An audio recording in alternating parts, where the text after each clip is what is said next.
This is Radar Contact Lost, the podcast. I'm your host, Dave Gorham. I'm a retired meteorologist with a career in the United States Air Force, commercial and broadcast weather forecasting, with a specialty of aviation meteorology. I've provided weather support to Air Force One and to Marine One. I've briefed military and corporate flight crews. I've been both a television and radio broadcast meteorologist and have spent a large part of my career providing military and commercial weather support to clients in all parts of the world.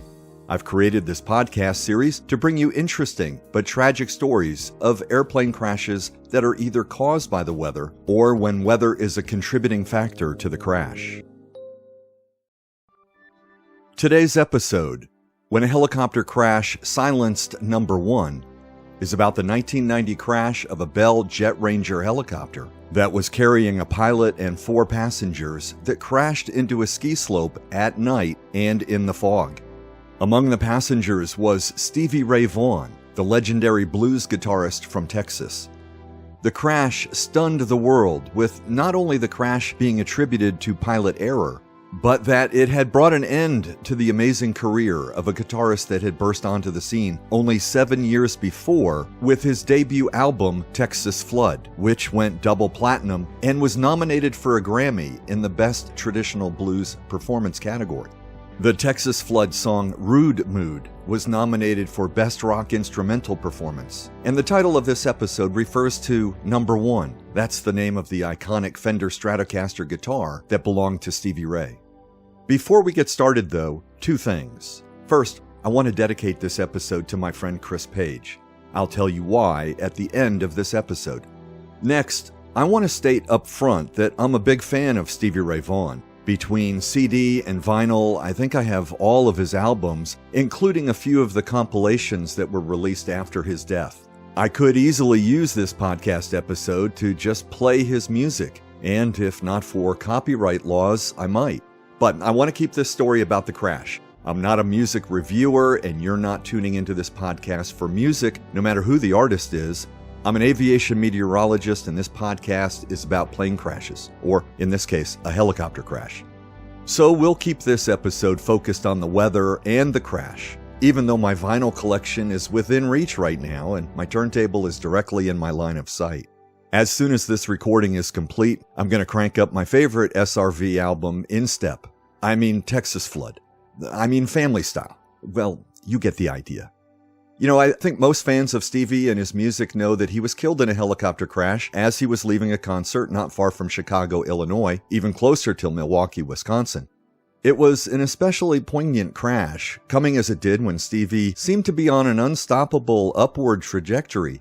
Newly, and for the first time in years, sober, and touring on a new album named In Step. The blues legend was breaking boundaries and beginning to get comfortable with his worldwide acclaim. Maybe you even know that the crash occurred late at night and in fog. If you're just learning that, then you're now, like the rest of us, thinking, oh, well, it was dark and foggy. Maybe it wasn't a surprise that the helicopter crashed. And that's the end of the story, a dark, foggy crash that brought about an end to Stevie Ray, his music, as well as an end for the other passengers and the pilot of the helicopter. A lot of helicopters do, unfortunately, crash in the fog. Except that's not the end of the story, or at least it's not the whole story.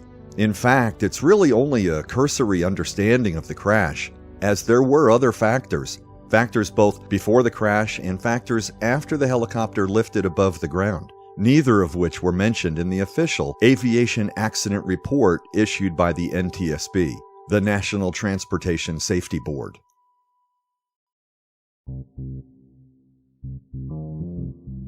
On Sunday evening, August 26, 1990, the second show of the Eric Clapton tour, billed as An Evening with Eric Clapton and His Band, was to begin at 5 p.m. local time. The venue was the Alpine Valley Music Theater in East Troy, Wisconsin. Alpine Valley is an open-air amphitheater located about 35 miles southwest of Milwaukee and almost the same distance, just a little bit less actually, to the western shore of Lake Michigan, the third largest of the Great Lakes on the border of the United States and Canada. On the bill with Eric and his band that night was Stevie Ray, of course, along with his band Double Trouble, another blues guitarist, Robert Gray, and his band, the Memphis Horns. Also playing that night were more blues legends, including Buddy Guy, Jeff Healey, Stevie Ray's brother Jimmy, and Bonnie Raitt, legendary guitarists and singers all. This was an incredible lineup, and from what I could read, it was an incredible lineup at an incredible venue, the open-air Alpine Valley Music Theater. At the time, it was the largest open-air venue in the United States, and a favorite of not only the fans, but the artists too. The reviews I read of Double Trouble's set that night were excellent. Writer Michael St. John from the Wisconsin State Journal wrote the next day, quote, Texas Terror Stevie Ray Vaughan was bobbing and weaving from note one through an R&B instrumental that ignited every set of vocal cords in the packed amphitheater. Singing "The House is Rocking" was overstating the obvious. By the third song, Vaughan was playing like he wished there were a few more frets on his battered Stratocaster, and his Double Trouble trio drummer KO'd the head on his snare drum. Little Sister was full of licks that could have given Vaughan's speaker cabinets third-degree burns. Y'all Ready was the only warning the crowd received before a frenzied romp through Superstition, Couldn't Stand the Weather, and the musical machine gun burst of Crossfire, and the closer, Voodoo Child, most of which was fired off one-handed before Stevie Ray Vaughan gave the stage to Eric Clapton. What a thrill it must have been to witness such a performance. As I mentioned, it was a full lineup. The show began at 5 p.m. By the time Eric Clapton's set finished, it was almost midnight. But if you've been to these kind of multi-artist shows before, you know an all-star jam will close out the evening. And sure enough, one by one, guitar by guitar, each superstar returned to the stage. First to join Eric on stage was Buddy Guy, then Stevie Ray came out, then Robert Cray, and finally Jimmy Vaughan. They jammed for 20 minutes and brought the house down with Sweet Home Chicago. Stevie was the last one off the stage as the lights dimmed and the show ended. The news of the crash was slow to leak out. Early the next morning, there was news of a helicopter crash near the concert venue. There were 5 fatalities, including a musician, the newswire initially stated. The reports came every half hour and the puzzle pieces slowly came together. At first, it was that there was a member of Eric Clapton's entourage killed. Then it was a guitarist from Eric Clapton's band. By mid-morning, rumors had shifted and it was suspected that the guitarist killed was Stevie Ray Vaughan. Just before noon, not quite 12 hours after the crash, it was confirmed that the Texas blues legend, Stevie Ray Vaughan, was aboard the crashed helicopter.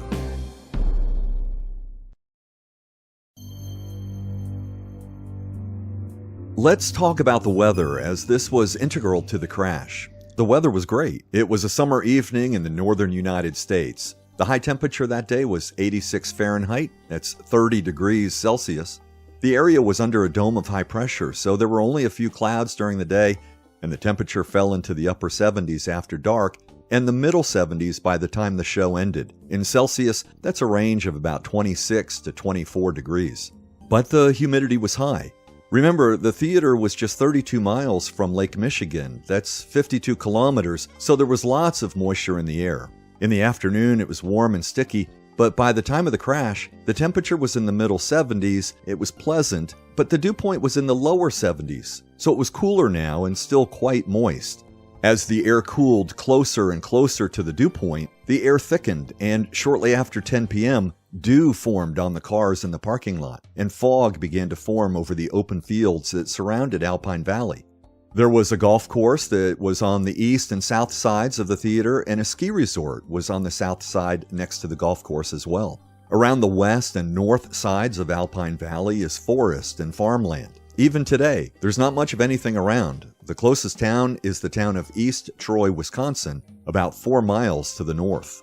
By midnight, as the all-star performers were beginning Sweet Home Chicago, the fog was becoming more and more dense over the fields. It was closing in on the amphitheater, but it wasn't too thick, at least not yet. Horizontal visibility was becoming restricted, but vertical visibility was still okay. However, as the minutes ticked by, the fog thickened more and more. Thinking ahead and knowing the show would likely end around 12:30 or 1 o'clock in the morning, and knowing the performers would be tired and would want to return to their hotels in Chicago quickly, the concert promoter arranged to have 4 helicopters standing by to transport the band members and staff back to Chicago. The promoter parked the 4 helicopters on the grass of the golf course. Looking at Google Earth, the distance from the stage to where the helicopters were likely parked looks like about 100 yards, or about 90 meters. Probably a nice walk in the cool, dark air after working up a sweat on stage. By air, this would be a flight of about 70 miles and about 40-ish minutes in the JetRanger. They were going to Meigs Field, a small corporate airport just east of Chicago. Meigs, by the way, as an airport, has been closed since 2003. But without a helicopter, this would be about a 2-hour drive by car. 3 of the 4 helicopters made it to Chicago without issue. 1 was a no-show at Meigs. The Bell 206B, known as the JetRanger in civilian form and as the OH-58 Kiowa in military form, is a single-engine, 2-bladed, light utility helicopter. It's a familiar shape in the sky. You've likely seen it many times, especially if you're like me and you look up into the sky every time you hear the whoomp whoomp whoomp of a passing helicopter. The Bell 427 is the twin-engine version, and visually it's difficult to distinguish from the 206. The 206 is common in traffic reporting, police work, industrial transport services, power line repair, air taxi services, and more. In the movies, you've seen this helicopter in such classics as Diamonds Are Forever, The Spy Who Loved Me, Blue Thunder, but not the main helicopter in that movie. That was the modified French Gazelle that played the Blue Thunder title role. And you've also seen it in Terminator 2, Judgment Day. Remember when Sarah Connor was in the police SWAT truck firing at the T-1000 Terminator in the helicopter that was chasing her? That was a Bell JetRanger. The first flight of the 206 JetRanger was in 1962 and was produced through 2017. More than 7,300 JetRangers came off the assembly line in those 55 years. The 206 has the best safety record in its class. It also has the lowest operating cost. It's reliable, and it has the best auto-rotational characteristics of any helicopter flying today. Auto-rotation, by the way, is the ability for a helicopter to land without an engine as the descending aircraft maintains a positive or upward flow of wind against the rotating blades, which then allows the helicopter to maintain some form of controlled descent, even without an engine.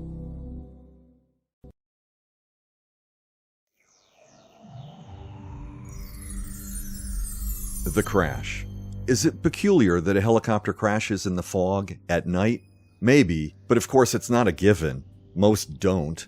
And flying at night, just like airplanes, most helicopters flying at night don't crash. Helicopters have a lot of the same instruments as their fixed-wing brethren, and helicopter pilots can have similar qualifications. Flying a helicopter is very different than flying an airplane, so it can't be said that a good airplane pilot will be a good helicopter pilot, or vice versa. But many pilots excel at both. Therefore, like with any crash, it comes down to the particulars of each flight, each machine, each pilot. So what happened on this particular flight? Let's first talk about the logistics. On this night, for this concert, there were 4 helicopters reserved for flying the band members and various personnel back to Chicago. The company hired to provide the helicopters and fly these people was a company called OmniFlight. OmniFlight was founded in 1962 and was acquired by Air Methods several years ago. It's tough to know how OmniFlight was structured in 1990, but today, Air Methods specializes in air ambulance operations in many parts of the United States. On their website, there's no mention of private charter services anymore, though if you've flown the tourist helicopter service in Hawaii, Blue Hawaiian, that's part of the Air Methods family.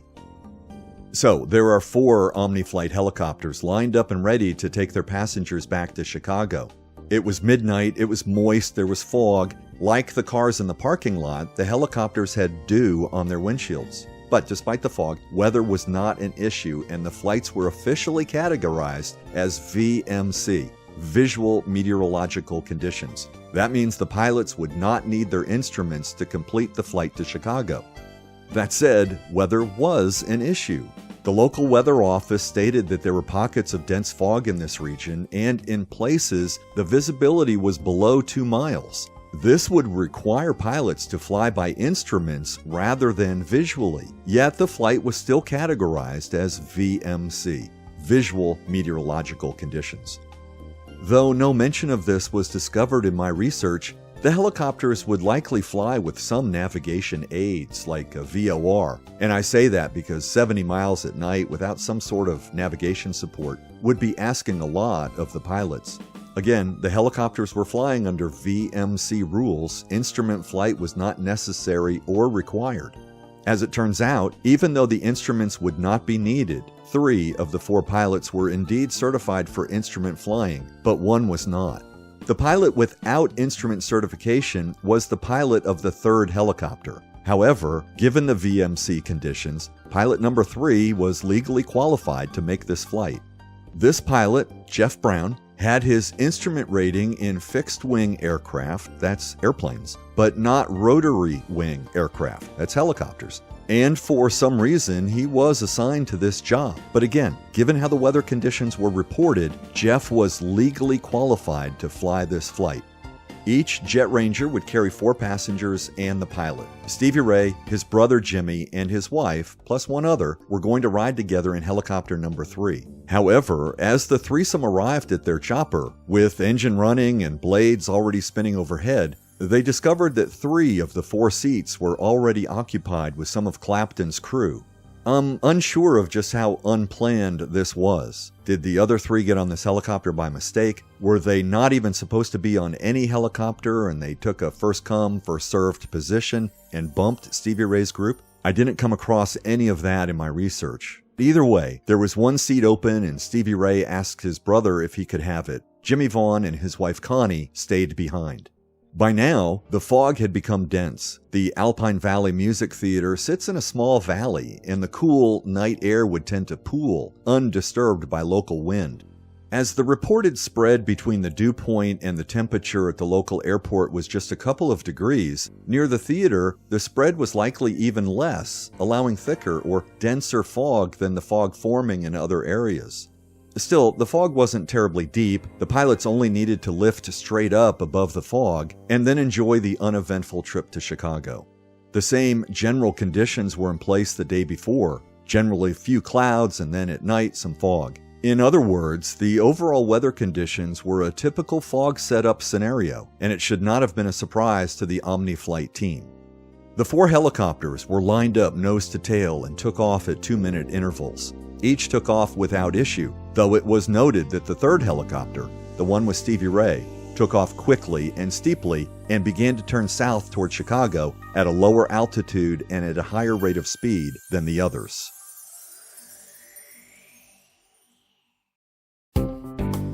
There was no distress call, no mayday, no curious call from the pilot asking for assistance. In fact, nobody knew about the crash until the 3 other helicopters had completed their mission and the number 3 chopper was missing.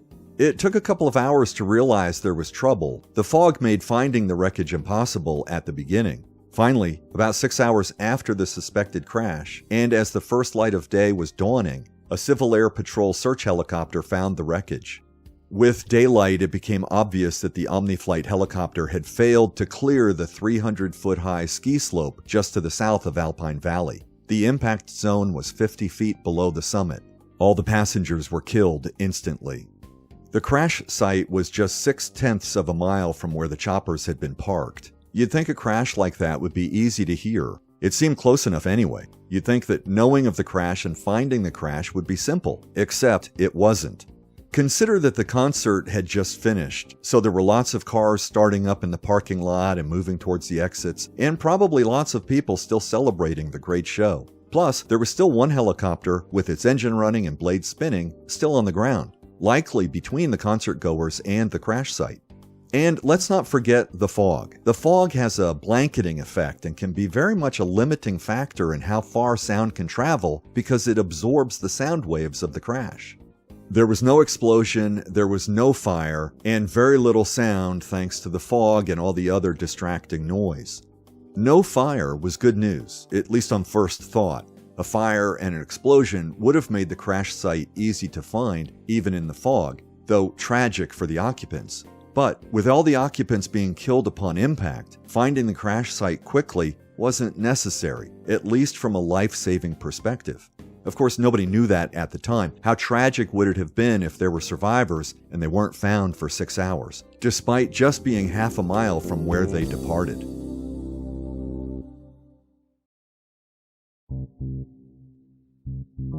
The NTSB investigation ruled the cause of the crash as, quote, improper planning decision by the pilot and his failure to attain adequate altitude before flying over rising terrain at night. Factors related to the accident were darkness, fog, haze, rising terrain, and the lack of visual clues that were available to the pilot, unquote.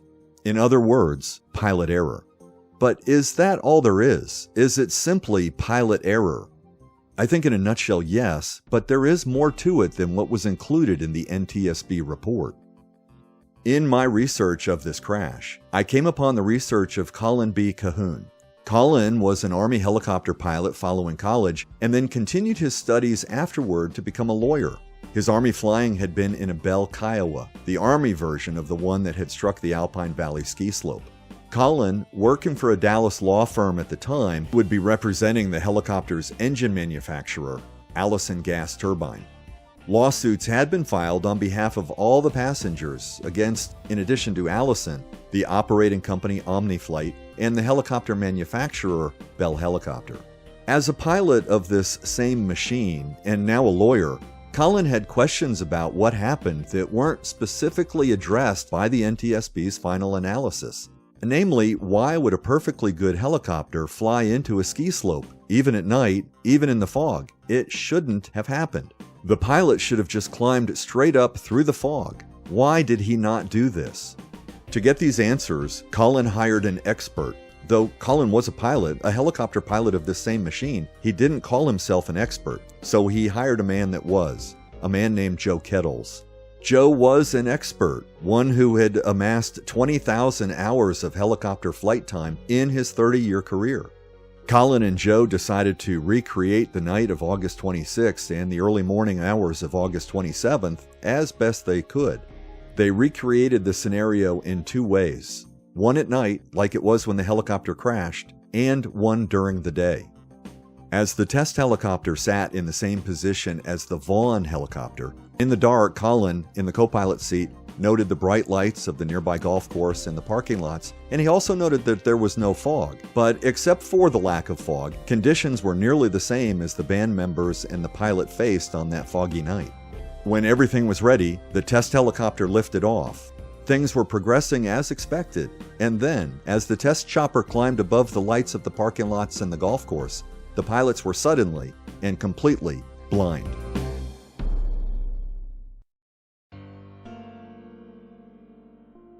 The two pilots recreating the doomed flight soon realized the problem, and it was not the lack of fog. On the ground, the bright lights of the parking lots and the golf course caused the eyes of the pilots to constrict. The iris of the human eye constricts to limit light entering the eye in bright conditions, and it expands to let more light enter the eye in low light or dark conditions. Like driving into a dark tunnel in the middle of the day, for a moment your constricted eyes provide very little visual information in the dark tunnel. The same thing happens in reverse, like when you take your sunglasses off on a bright day. For a couple of moments after you take your glasses off, you have to squint while your eyes adjust to the bright light. Sitting on the ground on the night of the crash, the eyes of all four pilots had adjusted to the ambient lighting conditions. In the bright lights, their irises had constricted. Their small pupils actually had plenty of light, more than enough light to see. However, when the pilots climbed above the bright lights into the darkness, their constricted irises and small pupils could not adapt fast enough for the new, darkened conditions. As each pilot climbed into the dark sky, they were momentarily blind while their eyes adjusted to the new darkness. They weren't fully blind, of course. They could still see the lights of their instruments inside their cockpits. They just couldn't see outside. Do you see the problem? 3 of the 4 pilots were instrument rated. When 3 of the 4 pilots were momentarily blinded to the outside visual cues, their eyes naturally went to their instruments that they could still see perfectly. The non-instrument rated pilot did not shift his eyes to his instruments. And not only was he without an instrument rating, he had failed his instrument rating qualification test just recently before this foggy night. Back in the test chopper, the pilot Joe shifted his vision to the instruments when he could no longer see outside, just like 3 of the pilots after the concert. Within a few seconds, the pilots, including now Joe, who was performing the experiment after the crash, rose above the ski slope, all of their eyes adjusting to the new ambient light conditions at flight level. The lights on the ground between Alpine Valley and Chicago gave a clear sense of not only the way to Chicago, but what was up and what was down. The blinding lights and the patchy fog were well below them. The next day, the 2 test pilots, or recreation pilots, returned in the morning to perform the test again. Constricting irises were not part of the test for this morning, as Joe needed unrestrained vision for the next test. He knew what he was going to do, but he did not tell Colin.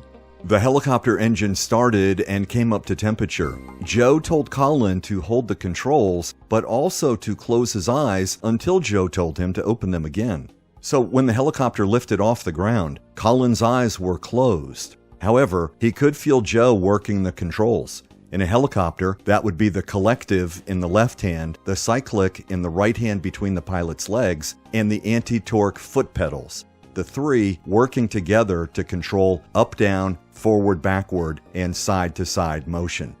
In a few moments, Joe shouted above the engine roar for Colin to open his eyes. And when he did, he was terrified to see they were careening toward the ski slope. A crash was imminent. Joe managed to miss the ski slope, but only barely. But Colin quickly realized what had happened on the night of the crash. It wasn't the fog that caused the crash. It was the momentary blindness brought about by the lights of the parking lots and the golf course and the inability to see or feel what was happening to the helicopter. When this happened to the other pilots, their eyes went to the instruments. When it happened to the non-instrument rated pilot, it appeared that his training was not sufficient enough to shift his vision to the instruments so that he could correct or prevent his subtle and inadvertent maneuvering. Colin could only barely feel Joe's inputs on the controls. For the other pilot, however, the input was likely imperceptible, or if he did feel it, his visual cues outside the cockpit could not provide enough reference on how to straighten his aircraft and correct his flight path. He slammed into the ski slope, likely without even knowing it.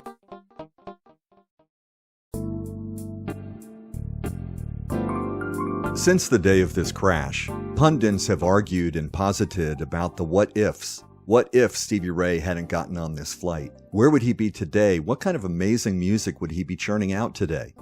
What if Jimmy had boarded the JetRanger instead? What if the pilot was instrument rated? What if there was no fog?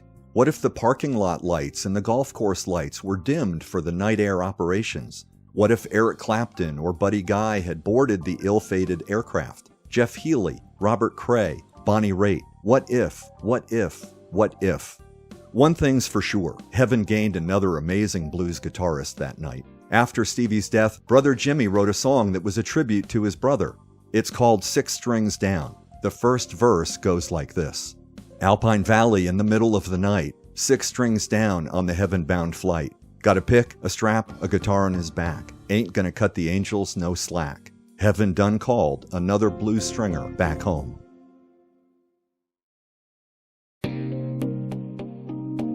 That's all for this time on Radar Contact Lost, the podcast. Thanks for listening.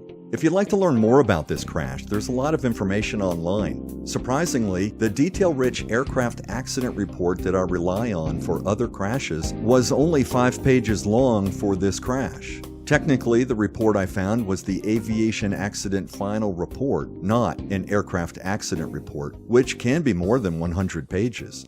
Perhaps because this aircraft was operating in a non-scheduled manner and was a much smaller aircraft and the accident was much smaller, there were only 5 pages to the report. I'm not sure. You can find this report in several locations, including ntsb.gov.